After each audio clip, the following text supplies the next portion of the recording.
کام کرنے والے لوگ بھائی بہت کام کرتے ہیں. ابھی میری حضرت مفتی احمد خان پوری صاحب دامت برکاتہم سے حرمین شریفین ملاقات ہوئی تو شب برات میں مغرب سے عشاء ہم ساتھ بیٹھے ہوئے تھے حرم شریف میں. تو فرض اور سنت اور اوابین کے بعد حضرت کچھ پڑھنے میں مشغول ہو گئے تو میں نے تلاوت شروع کر دی. جب حضرت فارغ ہوئے تو میری طرف ایسے دیکھتے رہے. تو جب مجھے احساس ہوا کہ مجھے دیکھ رہے ہیں تو میں نے حضرت کی طرف دیکھ کر اپنی رکوع ختم کیا اور حضرت کی طرف دیکھا. تو حضرت نے فرمایا کہ شب برات اور شب قدر میرا معمول یہ ہے کہ میں مغرب سے عشاء عبادت میں گزارتا ہوں. ایک بہت سیکھنے کی بات میری کام کی بات. اس لیے کہ عموماً میرا خود کا بھی عمل ایسا ہی رہا ہے کہ بڑی رات ہوتی ہے, مبارک رات ہوتی ہے تو مغرب کی نماز کے بعد اوابین پڑھ لیتے ہیں, پھر گھر چلے جاتے ہیں یا کسی اور کام میں لگ جائے. ذہن میں ہوتا ہے کہ عبادت رات کو کرنی ہے. تو حضرت نے فرمایا کہ مغرب اور عشاء کے درمیان نشاط ہوتا ہے, آدمی چست ہوتا ہے. تو کہ مغرب سے عشاء میں وصول کر لیتا ہوں جتنا مجھ سے ہو سکے. پھر عشاء کے بعد بھی جو کچھ ہو سکتا ہے کرتا ہوں, مگر یہ کہ مغرب سے عشاء میں برابر جم کر عبادت کر لیتا ہوں. شب برات میں بھی, اور کہا کہ شب قدر میں تو روزانہ کوشش کرتے ہیں مگر 27 کو شب قدر سمجھ کے چلتا ہوں. اس لیے کہ راجح قول یہ ہے کہ اکثر جو ہے وہ 27 نائٹ میں ہوتی ہے. اور اس کے بعد حضرت نے فرمایا کہ میرا معمول یہ ہے کہ ان 2 مبارک راتوں میں الحزب الاعظم از اول تا آخر پوری پڑھتا ہوں. معمول تو یہ ہے کہ روزانہ کا ایک ایک حصہ پڑھے, لیکن پوری پڑھتا ہوں از اول تا آخر.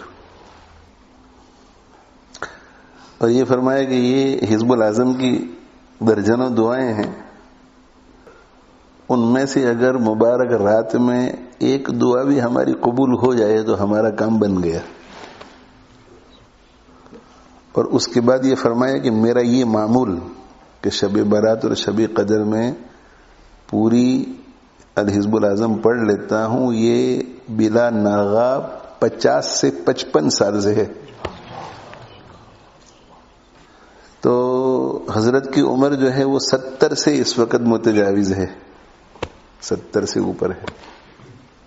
72 73 بالضبط مجھے معلوم نہیں ہے. تو اگر 70 کی عمر ہے اور ہم 50 سال پیچھے چلے جائیں تو 20 سال کی عمر تھی, بالکل جوان تھے حضرت. اس وقت سے حضرت کا یہ معمول ہے. تو ایسے لوگ بھی دنیا میں آج موجود ہیں, 100 سال پہلے نہیں, آج اس وقت موجود ہیں. اور ان کے خادم قاری عبدالحنان صاحب سے میری گفتگو ہو رہی تھی تو برسبیل تذکرہ انہوں نے مجھ سے یہ کہا کہ میں تو حضرت کے ساتھ ہی رہتا ہوں.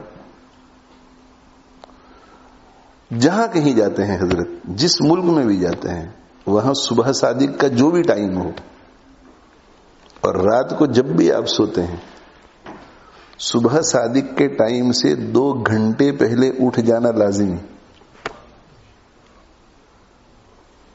یہ تو مجھے معلوم ہے کہ حضرت تہجد کے وقت اٹھتے ہیں, بہت اہتمام اس کا ہوتا ہے حضرت کے یہاں, لیکن یہ انہوں نے مجھے کہا کہ یہ وقت طے ہوتا ہے کہ صبح صادق سے 2 گھنٹے پہلے اٹھنا ہے.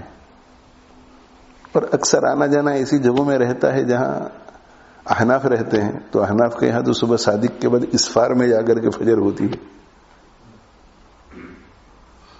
تو 2 گھنٹے پہلے اٹھنا, تو چلو 20 منٹ آدھ گھنٹہ استنجا وغیرہ وضو میں چلا گیا, اس کے بعد جو ہے وہ عبادت رہتی ہے فجر تک. تو آج بھی ایسے لوگ بھائی موجود ہیں. یہ تو ہر شخص کے اوپر ہے کہ آدمی کیا کرنا چاہتا ہے. شیطان اور نفس کا کام یہ ہے کہ وہ ہمیں روکتے ہیں اعمال سے. نفس اس لیے روکتا ہے کہ وہ راحت پسند ہے, عمل کرتے ہیں تو اس پر بوجھ آتا ہے. شیطان اس لیے روکتا ہے کہ وہ ہمیں جنت میں جانے نہیں دینا چاہتا. اس لیے آدمی محنت کرے، اور محنت آہستہ آہستہ کرے، بتدریج کرے. ایک دم سے 15 پاری پر نہ جائے. 1 پارا ہو، 2 پر آئے، 3 پر آئے، 4 پر آئے، 5 پر آئے، 6 پر آئے. دھیرے دھیرے آتے ہیں تو وہ قوت بھی بڑھتی ہے عمل کی. اور دوسرا یہ ہے کہ پھر اعتدال کے ساتھ اہتمام بھی رہتا ہے. اللہ تعالی شانہ ہم سب کو عمل کی توفیق دے اور ہمارے اوپر فضل فرمائے. تو بس رمضان مبارک آ رہا ہے تو اس کی خوب قدر کیجیے.